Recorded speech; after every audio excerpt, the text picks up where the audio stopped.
السلام علیکم دوستوں، اگر آپ دنیا کے نقشے پر مشرقی وسطی، شمالی افریقہ، مشرقی بحر روم اور وسطی ایشیا کے علاقوں کو دیکھیں تو آپ شاید تقریباً تمام جنگ زدہ یا کشیدگی کے شکار علاقوں میں ترکی کی موجودگی دیکھ کر یقیناً حیران ہوں گے۔ 600 سال تک سلطنت عثمانیہ جنوبی مشرق یورپ سے لے کر موجودہ آسٹریا ہنگری، بلقان، یونان، یوکرین، عراق، شام، اسرائیل، فلسطین اور مصر تک پھیلی ہوئی تھی۔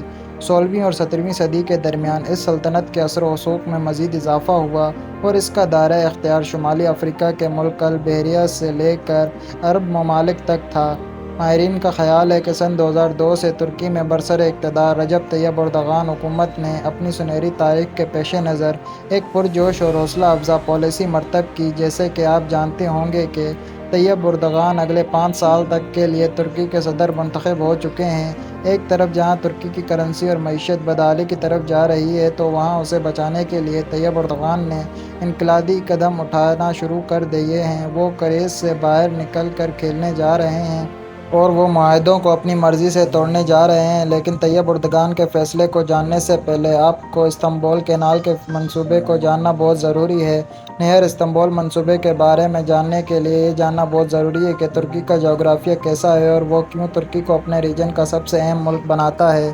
ذرا ترکی کے نقشے کو غور سے دیکھیے۔ اس کے شمال میں جو سمندر ہے اسے بلیک سی کہتے ہیں۔ بلیک سی کے ساتھ روس، یوکرین، رومانیہ، بلغاریہ اور جارجیا کی سرحدیں ملتی ہیں۔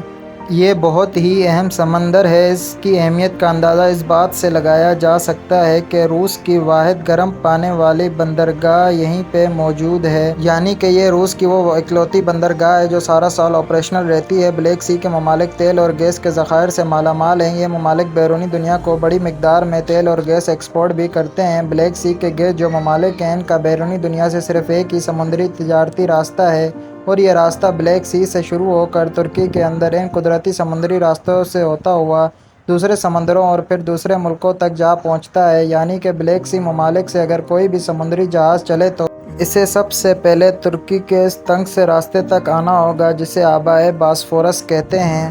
پھر یہاں سے وہ جہاز بحیرہ روم تک آئے گا جو کہ ترکی میں ہی موجود ہے۔ ان 3 اہم راستوں سے ہوتا ہوا یہ جہاز بین الاقوامی پانی میں پہنچے گا۔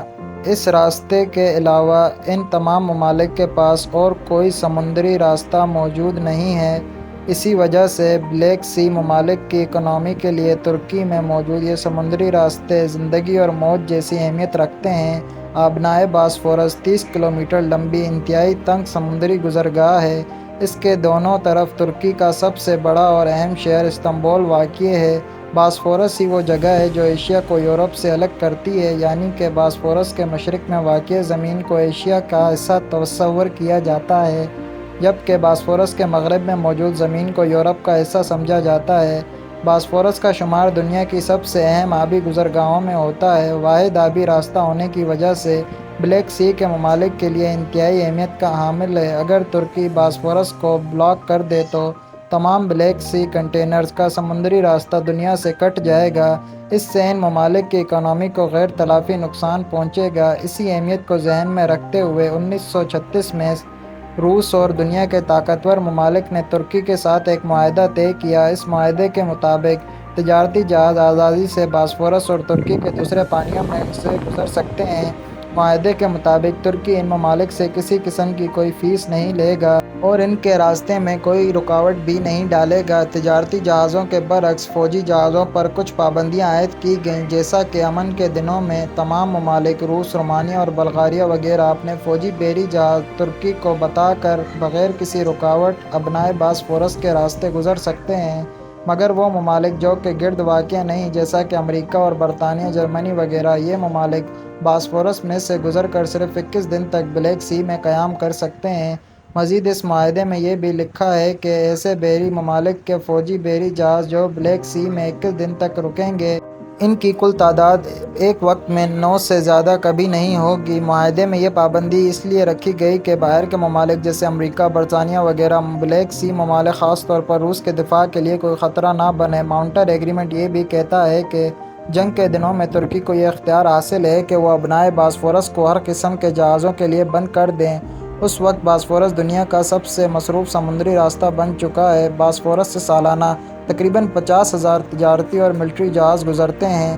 یہ تعداد کتنی زیادہ ہے، اس کا اندازہ اس بات سے لگایا جا سکتا ہے کہ سینٹرل امریکہ کی پاناما کینال سے 12,000 اور مصر کی نہر سوئس سے 17,000 جہاز گزرتے ہیں، یعنی کہ دونوں نہروں کی مجموعی تعداد سے بھی زیادہ جہاز صرف ابنائے باسفورس سے گزرتے ہیں۔ اتنی بڑی تعداد میں جہازوں کے گزرنے کی وجہ سے بعض اوقات باسفورس میں اکثر حادثات بھی ہو جاتے ہیں جو دونوں طرف موجود آبادی کے لیے پریشانی کا باعث بنتے ہیں۔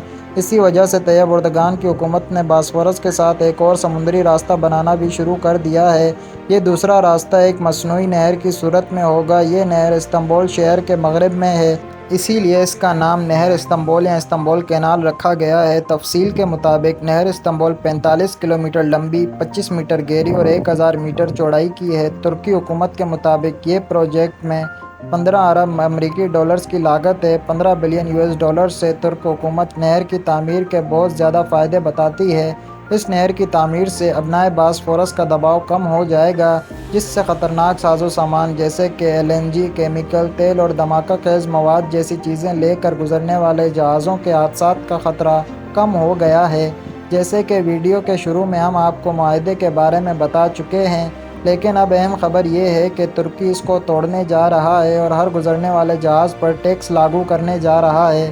یوں تو اس سے قبل بھی ایک معمولی فیس حاصل کی جاتی تھی جو معاہدے کے ساتھ طے پائی تھی، لیکن اب ترکی سامان لے جانے والے ہر جہاز کے فی ٹن کے حساب سے $5 ٹیکس لے گا۔ یہ ٹیکس گزشتہ سال لاگو کرنے کی کوشش کی گئی تھی، لیکن آپ کو یاد ہوگا کہ 10 سابق ایڈمرل اور اپوزیشن میدان میں آ گئی تھی۔ استنبول کینال منصوبہ اور مونٹریکس معاہدہ توڑنے پر خبردار کیا گیا تھا، لیکن اب حالات بدل چکے ہیں۔ صدر رجب طیب اردگان ایک نئی طاقت کے ساتھ اگلے 5 سال کے لیے صدر بن چکے ہیں۔ ترک وزیر خارجہ خاقان فدان سامنے آ چکے ہیں۔ ترکی اب جارحانہ قدم اٹھانے جا رہا ہے۔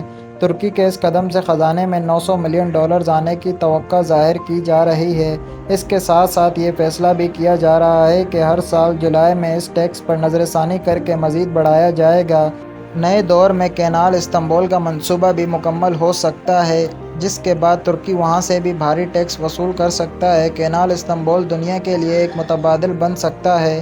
سوئس کینال سے ایک جہاز گزرنے میں 20 دن لگتے ہیں اور پاناما کینال سے 15 دن لگتے ہیں، لیکن استنبول کینال ایک ایسی کینال ہوگی جس سے ایک دن میں گزرا جا سکے گا، جس کی وجہ سے جہاز برادروں کے اضافی خرچے بچ جائیں گے اور ترکی کو بھی ٹیکس کی مد میں رقم وصول ہوگی۔ اس سے قبل ترکی نے ابنائے باسفورس پر اپنے حق کو استعمال کرتے ہوئے روس یوکرین جنگ کو گمبھیر بننے سے روکا تھا۔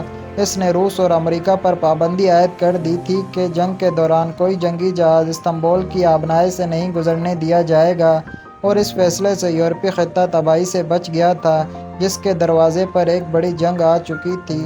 دوستوں، امید کرتے ہیں آپ کو یہ ویڈیو پسند آئی ہوگی۔ لائک کریں، سبسکرائب کریں اور بیل آئیکن پریس کریں تاکہ آپ ہماری آنے والی ویڈیو کا نوٹیفیکیشن حاصل کر سکیں۔ اللہ حافظ۔